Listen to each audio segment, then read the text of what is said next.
Tanggal 9 Januari bakal kedatangan kohai 20 orang. Waktu itu ada yang bilang, "Bang, buat daily vlog dong." Oke, gue akan buat daily vlog. Dan ini adalah hari Minggu. Jadi biasanya kalau hari Minggu itu gue sama teman-teman gue bersih-bersih asrama bareng-bareng gitu. Nah, untuk yang rumah dibersihkan ini sebenarnya untuk kohai yang akan datang. 5 orang akan tinggal di sini dan 15 orangnya akan tinggal di Apato atas. Jadi kita tuh kalau misalnya ada kegiatan bersih-bersih itu ya bareng-bareng ngelakuinnya. Walaupun di sini gue udah senior, tapi gue tetap ikut bersih-bersih. Ya karena gue juga pakai tempat ini bersama kan. Nah di sini tuh gue pengen sampaikan sama teman-teman pentingnya ikut LPK yang mengajarkan bersih-bersih dan kekompakan. Ya sesimpel kalau misalnya ada kegiatan bersih-bersih kayak gini, kita bisa bersih-bersih bareng-bareng lah. Kalau misalnya ada yang nggak mau bersih-bersih ya gue pukul. Enggak, bercanda. Jadi emang ketika junior gue datang ke sini, itu kita bikin kesepakatan bersama kalau misalnya hari Minggu itu harus bersih-bersih bersama. Jadi ya setiap hari Minggu kita harus bersih-bersih bersama. Kadang tuh gue nggak sengaja ngelihat di TikTok gue ada yang bikin status teman kayak paduka raja gitu, nggak mau bersih-bersih, nggak mau cuci piring dan sebagainya.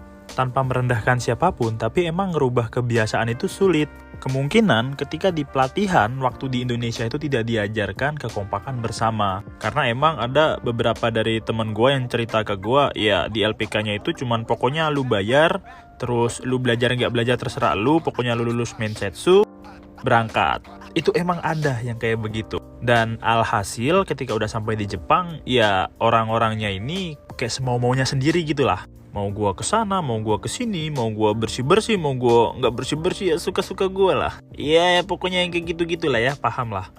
Nah, kalau misalnya dulu, gua sama teman-teman gua tuh pelatihannya terbilang keras. Tapi buat gua sendiri, gua nggak ngerasa keras sih. Tapi orang-orang bilangnya keras. Kayak contoh, harus bangun jam 4 pagi setiap hari. Terus semua orang itu dikasih tanggung jawab kayak Gakari. Ada yang jadi ketua asrama, wakil asrama, ketua lantai 1, 2, 3... Terus ada yang nyiram taman, ada juga yang harus masak dan sebagainya. Pokoknya banyak. Jadi ketika kita masuk asrama, di awalnya itu udah diajari diberi tanggung jawab. Dan setiap Gakari harus lapor sama sensei. Ini udah kelar belum, atau ada masalah, atau ada yang harus diperlukan. Nah, akhirnya tuh melekat di dalam diri kita. Kitanya jadi kompak. Mungkin ada beberapa orang yang ngerasa kalau hal seperti itu tuh sulit, berat. Tapi kalau misalnya lu lakuin terus-menerus, akhirnya lu jadi terbiasa. Dan endingnya setelah lu udah sampai di Jepang, lu nya sendiri yang enak gitu. Ada pepatah yang gue suka banget itu, dia bilang kalau burung itu akan terbang dengan warna bulu yang sama. Nah, biasanya buat orang-orang yang gak suka dengan hal-hal seperti ini, di awalnya tuh mereka udah mengundurkan diri. Secara gak langsung mereka terseleksi dengan lingkungan. Bukannya gue rendah-rendahin orang, teman-teman. Tapi kalau misalnya lu dari awal udah cari LPK yang pokoknya berangkat, ya lu akan bertemu dengan orang-orang yang tipikalnya seperti itu, pokoknya berangkat. Nah, tapi kalau misalnya lu cari LPK yang standarnya tinggi gitu, dia harus ngelatih kekompakan, bangun pagi, bersih-bersih, olahraga, akhirnya lu akan bertemu dengan orang yang selevel. Emang awalnya yang sulit, tapi di akhirnya itu kita sendiri yang enak. Jadi ya sesuaiin lah sama kemampuan masing-masing. Karena ya enggak semua orang seleranya seperti itu.